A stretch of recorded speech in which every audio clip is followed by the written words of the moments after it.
Hello, everyone. This is Chris from Texas School. And once again, I'm joined by some amazing instructors for 2026. I got Shannon Squires and Jeff Jackson in their class Leg Day, Finding Childlike Creativity, again, through Photoshop Techniques. So welcome, Shannon and Jeff. Thanks. Thank you. Yeah. So I've known Shannon, I've known you for a few years. Jeff, I've known you for a few years. And there may be some people that have heard your names or know you, but there are probably some that aren't familiar with Shannon in your class. So if you can give us your great career and successes down to like 45 seconds, tell us a little bit about yourself and your studio. Sure. Yeah. Oh, gosh. I've been doing photography for probably over like 25 years, I think it is at this point. I started in high school. I went to art school for photography in Seattle. I took a break, did some odd jobs in between there, and finally came back to photography after a trip to Europe. When I got back into it, it was kind of like the rise of the mom togs. And so I had to kind of like reteach myself a lot of different things, including Photoshop. And the digital camera had changed so much that I was making a lot of mistakes, which is actually why I know Photoshop the way that I know Photoshop. So fast forward, I would have Open a studio. I opened a studio, yeah. In between that, I won some awards, the Grand Imaging Award, overall Grand Imaging Award, a couple of other GIAs in there. World Cup a couple times, 3 times. 5 images over 5 images in World Cup. So yeah. And then at some point, Jeff came and knocked on my door and showed up as an intern. And I'll let him talk about that.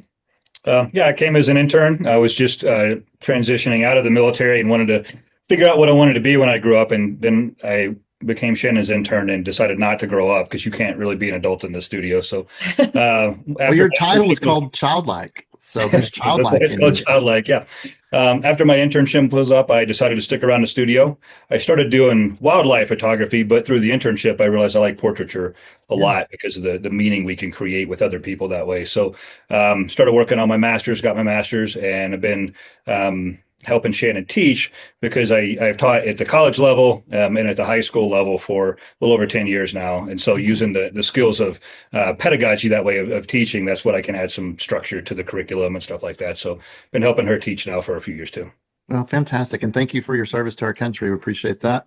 Thank you. So your class, Leg Day, Finding Childlike Creativity. So sometimes there's more to a title, right? There's much more built into that title than just a few words. So kind of expand on that, maybe give somebody that's looking at your class what they could expect in a day. I know it's a 5-day class and each day may be a little different, but kind of what can they expect? Yeah, so we came up with the phrase leg day because it implies like when people go to the gym, nobody wants to do leg day because it hurts, right? But you gotta practice leg day in order to grow your muscles, right? And if you don't practice leg day, then you're gonna be imbalanced as a whole for your body. We relate that to creativity. If you're not practicing creativity as a photographer, but you're practicing your posing, your lighting, Photoshop skills, you're going to be imbalanced. So what we really like to do is encourage adults to start thinking like children again. So that's really the structure of our class this year is when we've traveled and we've gone to some of these other locations is teaching adults and sometimes even rocket scientists who happen to be sitting in our classes how to use their childlike creativity again in the work that they're creating. Yeah, that sounds fun. So they're finding this creativity. So what in your class, are students like, are they shooting with cameras? Is it all computer? What will they be doing to kind of, or you don't want to share that, quite spoil that secret? No, we don't mind doing that. So we're going to actually do a photo shoot the first day of class, and then we're going to dive all the way into Photoshop. It's going to be all Photoshop the rest of the week. So very Photoshop heavy. And so people can expect to come and learn how to use the tools of Photoshop so that they can basically go and create anything that pops into their head. And we're really challenging everybody to kind of look at what they're photographing and think about, okay, what else could this be? What could we turn this into? How can we approach our lighting a little bit differently? And just challenging everybody to kind of think beyond the standard lighting setups or what they can do in Photoshop to really spark that creativity. And when we start using those creative muscles, they just get bigger and bigger. And that's what our goal is, to give people that childlike muscle memory, I guess, so to speak, back. Yeah, One of that's the things great. Go ahead. One of the things we notice as we travel around teaching is a lot of the people who come to Shannon's classes are either just naturally artists and naturally creative, or they're people who have spent a career in a technical field like engineering or something, and they've kind of had some of that creativity beaten out of them because there's a lot of convergent thinking, because like if you build a bridge wrong, it's going to fail. So you have to do things specific ways, right? Well, then they look at Shannon's work and realize they want to get back in touch with that creative side that they had a long time ago and exercise the creativity. And we had to figure out a way to communicate effectively with them, because Shannon is like all artists and she's all creative and stuff. And I would watch them ask a question and she would give them a very good answer for an artist. And there would still be this confusion on their face. And I have a bit of a technical background, so I would step in and say, can I help answer this question? And then we kind of rolled into the way we teach now, which is really good back and forth. There's some fun banter and stuff, but I kind of translate for those technical minded people what she means when she says something using her artist speak. And that way we can help technical people practice their creativity and become creative artists the way they wanted to be. And so it's really something neat that we just kind of developed over time. Yeah, that's great. I like having the translator for that. I think that's a great. It's probably the best way to describe it too. Yes. I just like say, oh, do it because it looks good. And Jeff will come in and like, well, actually. Yes. So. That's right. And unlike building a bridge, no one could die from Photoshop, right? So you kind of already answered this. You kind of started to segue to this, so it's great. Like there's other Photoshop classes, at Texas School. It's a very popular subject, and there's other instructors, and they could learn Photoshop maybe on YouTube or something. So why Shannon and Jeff? Why leg day at Texas School? What makes this unique? And you kind of started to lean to that, but. Yeah. Well, I think it really is for anybody that's wanting to just kind of tap into how to be creative again. I mentor a lot of people and they're like, I just don't know how you do what you do. How do you get from this point and decide to put, this animal in the picture, or how did you lean into this idea? And so that's what they can expect to get from us, is to how to learn the tools of Photoshop. And once you know the tools of Photoshop, not a process, once you know the tools of Photoshop, then you know how to have the confidence that allows you to be freely more creative. Yeah. Yeah, I like that, learning the tools and not a process. There's lots of places to find a process, but you're going to give them the tools. So then when they go home, they can problem solve their way through anything after that. We say specifically, we're not teaching you a checklist, right? People say, how do you do frequency separation? We'll write the steps out for you, but we're not giving you a checklist, because what looks good isn't just going to follow a checklist. And that's where some of the translation can come in. She'll say, here's why I'm doing it from an artistic perspective, and I'll help explain some of what happens to the pixels behind the scenes, because some people, that's what they need in order to remember it, right? Other people can just say, yeah, that looks good, I'll figure it out. But having the ability to go back and forth between those is pretty helpful. Yeah. One of the things that I think is important that sets this class apart is Shannon doesn't ever do a picture twice. We take a picture right in front of them on the first day of class, and we take that picture and create a whole brand new concept. We'll do some creative exercises during the class to come up with the concept, and so everybody gets to participate. And then we create a brand new image. And one of the opportunities that it gives us for the students is she has to problem solve her way through stuff too, right? So she'll put something on there and she'll draw a little bit or whatever, and then she'll say, I don't like it, and she'll start over. And so they get to watch her sometimes get a little bit stumped when she needs to figure out how to create the effect she wants. And then she always figures it out because she's got so much experience with it. But they get to watch her problem solve and step her way through it instead of giving a canned image that she's done 1,000 times. Yeah, that's great. That's really good to know. I didn't even realize that about you. So that's well, and it's interesting because I'll get going too. I get lost in my art and I'll just kind of, focus on it. And Jeff's like, let me back up and tell you what she just did. That's fun. Yeah. Great. I love that y'all have that chemistry and that balance for the class and for Texas School. So if you were going to play matchmaker, right? I don't need any specific names. If you're going to play matchmaker, who's like a great student for this? Right? Is it that engineer? Is it someone that just loves art? I mean, what do they need to come to class with to be a great match for Shannon and Jeff's class? Yeah, I would say this is not a beginner Photoshop class. You have to have a basic knowledge of Photoshop, or at least I always say the anatomy of Photoshop, so that you can kind of locate your tools. We'll tap into some of that just a little bit, but really somebody who at least is very familiar with the Photoshop program and is really ready to take their skills to that next level.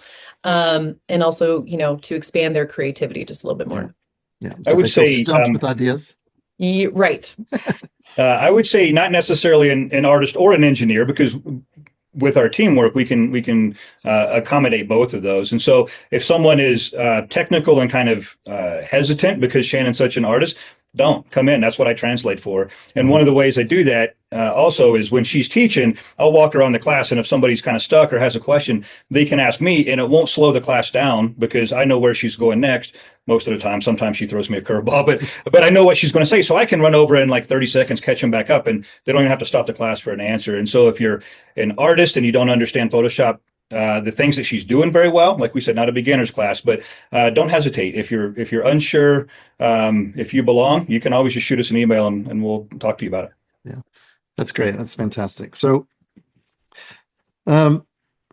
Texas School is such a fun place. It already sounds like you have a great community. Just the banner you have, Jeff, helping the class. You're building this great family type atmosphere. You know, that's such a big part of Texas School is, and it sounds cliche every time I say it, and I've said it to everyone on every one of these interviews, that there's such a family connection. And we really didn't talk about this off camera, but you know, what sounds like you already like to build this community with your class just by having Jeff help translate and some of the exercise you do. There are other things you do to really build that community in your class. They know it's a safe place to learn and to fail and to thrive. Mm-hmm. Yeah. I think that's one of the things that's most important to us is that we connect with everybody in the class.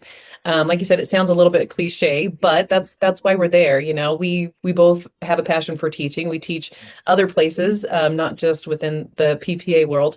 And so that's really what it is we want people. We love it when we hear those little aha moments in class where people start connecting the dots, and then we get emails after class from people saying like how much we opened up, you know, doors for them, or unlocked a new vision in their brain, or whatever the case may be. We get all sorts of really cool students just telling us how it's changed their perspective after class.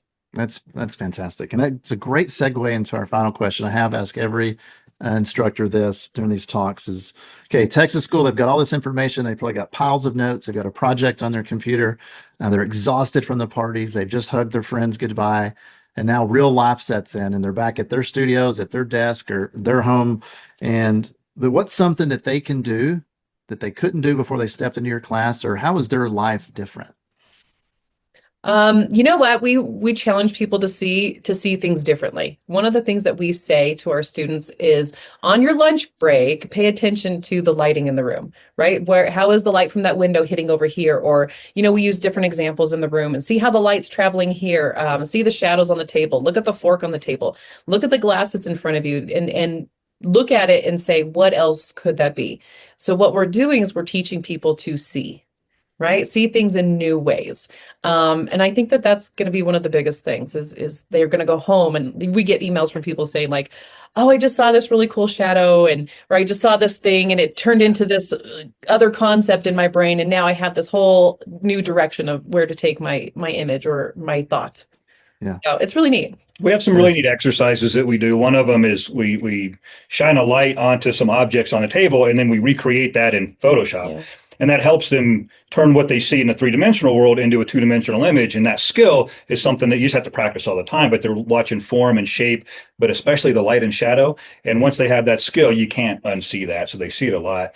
But then the next step I think that they can take back with them is using that skill to tell stories. So storytelling obviously is an important part of photography and of creativity.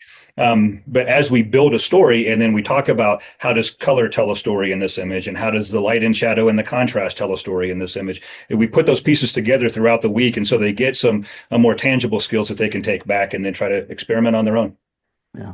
Well, it sounds fantastic. If I wasn't busy being director, I might spend some time in your class. I'm sure we'll see you stop by a little bit. Yes, So I will say I have had the opportunity to learn from Shannon. She's come to West Texas and taught for us a couple times, and it's always been great, and it does expand your mind. So I know students in your class will get that same experience, and even more so being the 5 days of Texas School. So just as a reminder, Texas School is April 26th through May 1, 2026. There's still some room in Shannon and Jeff's class at Leg Day, finding childlike creativity again through Photoshop techniques. And before we close, is there one place that some students could learn other than texasschool.org, can follow you on social media or learn more about you? Yeah, Shannon Squires Creative Academy is my online educational platform. And then, of course, Shannon Squires Photography.